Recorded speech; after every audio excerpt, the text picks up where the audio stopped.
Thank you.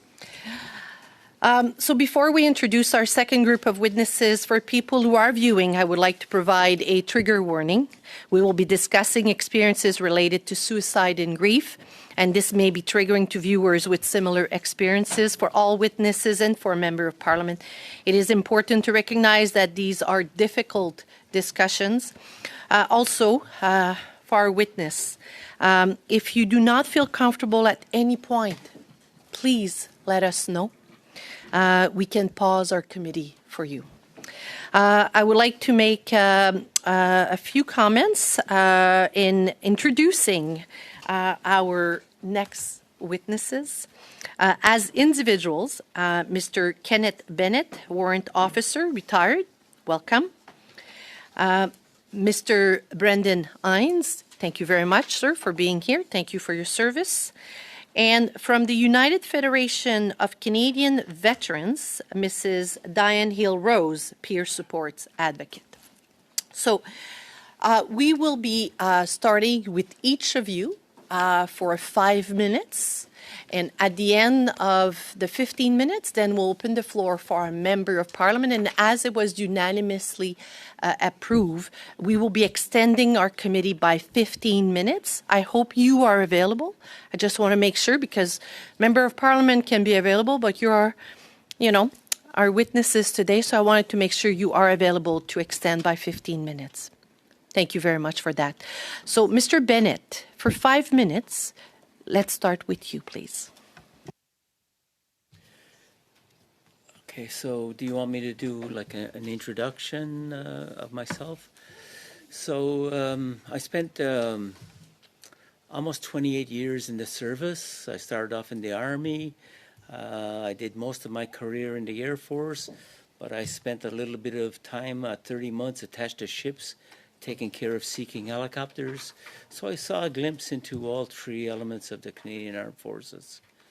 I'm a father of 2, a grandfather of 6, and a great-grandfather of 1. And I was triggered when I read the email requesting for volunteers to come and testify about suicide among veterans and serving members. I was triggered because I'm one, and I never told my story.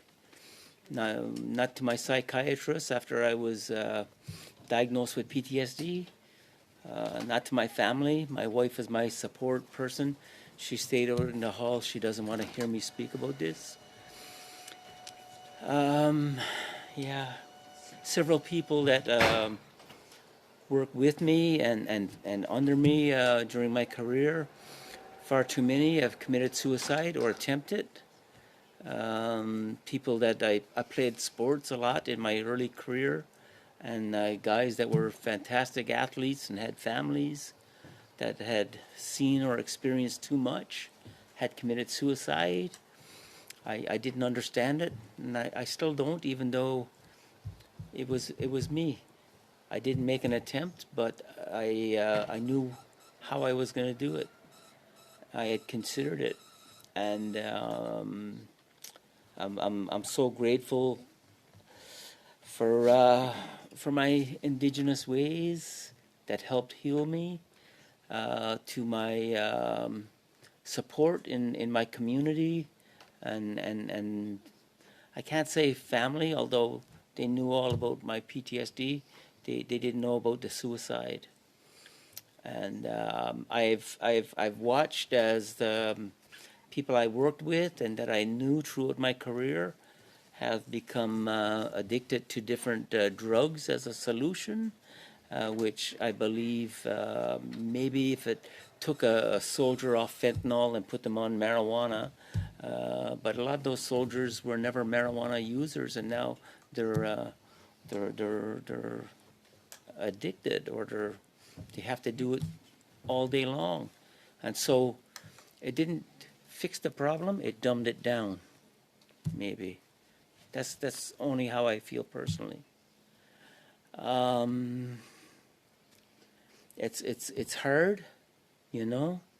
But I think that we deserve more help and more information as we're serving, as we go through so many of the tragic things that we experience and that we're not prepared for, or the stigma is, well, he's taken out of the game because or she because they're a weekend warrior or don't have the heart to continue. There was no understanding among our peers or those that we worked for.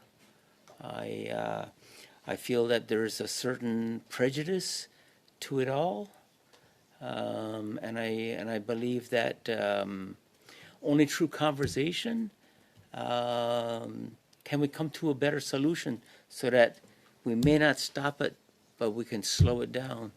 We can save one, maybe we can save 100, but we got to get outside of this box of throwing money and drugs at the situation, because the numbers are going up, especially in the First Nations or indigenous communities. Thank you.